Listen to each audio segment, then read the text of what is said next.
Hey everyone, so in today's video I want to give some easy tips on how to improve your digestion and also cure your acid reflux if this is something you suffer from, as both go hand in hand if you ask me. So the first step is pretty obvious, so let's get it out of the way. It's to chew your food more properly and longer, as in your mouth there are already enzymes released that help to break down the food. The next tip is probably the most important one, but also a less obvious one, especially if you suffer from acid reflux. But it is very important to have your stomach pH as low as possible, so very acidic.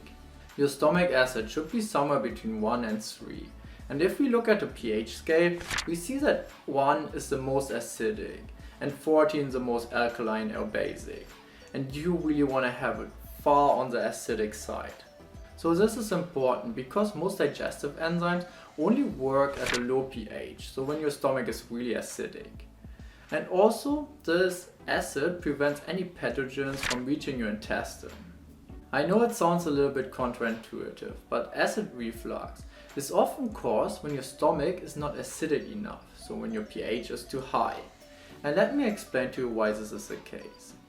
So what prevents your stomach acid from going up your esophagus is your lower sphincter, which is controlled by your autonomic nervous system. This basically means that as long as your stomach pH is acidic enough, it signals the sphincter to stay closed, and this prevents acid reflux. Now, why do so many health practitioners prescribe proton pump inhibitors and other medications to reduce stomach acid to cure acid reflux?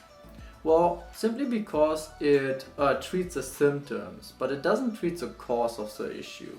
These medications to make your stomach less acidic might actually be worse than the problem, as it is nicely described in this case study here, where a woman with acid reflux and constipation was prescribed proton pump inhibitors, which were about 30% effective for the reflux, but led to abdominal pain and constipation. So actually new symptoms showed up. After other medications, also including some antibiotics, none that were really effective in the end, she started to consume daily probiotics and, even more importantly, hydrogen chloride, so a strong acid.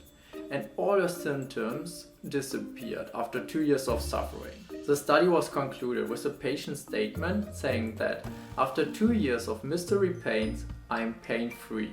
So this study really illustrates that it's super important to have your stomach acid low, as it helps to digest food, it prevents acid reflux, and when the food is also properly digested, it probably won't lead to any abdominal pain, bloating, or constipation. One way to reduce your stomach acid, or to help a little bit with reducing it, would be to consume acidic products like lemon juice would already help. Apple cider vinegar is probably really powerful, or you could also use some supplements like betaine hydrochloride. You can also easily test at home whether your stomach acid is acidic enough, so the pH is low enough. Simply dissolve 1 tablespoon of baking soda in water and gulp it down, and you should actually burp in the next couple seconds. But if you don't burp after 30 seconds or maybe a minute, your stomach acid is probably not low enough, so you have too little stomach acid and the pH is too high. Okay, this was my major tip for you, how to improve your digestion. But there are 3 smaller tips as well I want to give you really quick. The first one is, you might want to avoid eating raw food for a while, as this is simply harder to digest, so just make sure you cook your veggies and everything you eat properly. The second one would be to include some fasting, so you don't eat for a while and only eat like 1 or 2 big meals a day, and definitely avoid snacking. Then the last one is, you want to make sure that you're relaxed before you start eating, so you get your body kind of prepared for the food. Never underestimate the gut-brain axis, or in this case the brain-stomach axis if you want.